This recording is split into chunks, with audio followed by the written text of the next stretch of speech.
અને હવે સમાચાર મોરબીથી, જ્યાં ટેકાના ભાવે ખરીદાયેલી મગફળીના ગોડાઉનમાં ભીષણ આગનો બનાવ સામે આવ્યો છે। ગુજરાત વેરહાઉસ કોર્પોરેશનના ગોડાઉનમાં પડેલી મગફળીમાં એક મોટી આગ ફાટી નીકળી છે। રફાળેશ્વર જીઆઈડીસીમાં આવેલા ગોડાઉનમાં રાખવામાં આવી હતી આ મગફળી।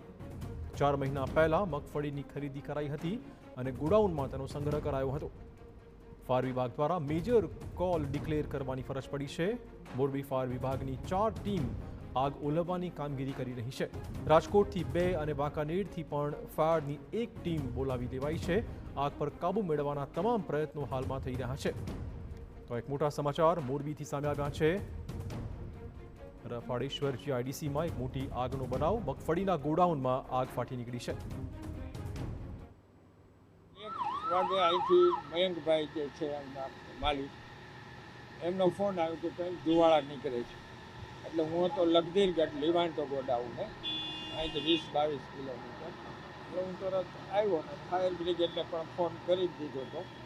એટલે મારી પહેલાં તો ફાયર બ્રિગેડ પહોંચી ગઈ હતી અને ત્યારની આ પ્રયત્ન કરે છે, પણ આ મગફળી અને કંતાનના કોથળા અને આગ વસ્તુ એવી છે કે હજી સુધી કાબૂમાં આવી શકી નથી।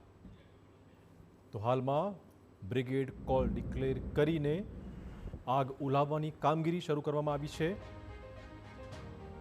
જીઆઈડીસીમાં આવેલું મગફળીનું ગોડાઉન, ટેકાના ભાવે જે મગફળી ખરીદી મૂકી રખાઈ હતી તે ગોડાઉનમાં આગ ફાટી નીકળી છે।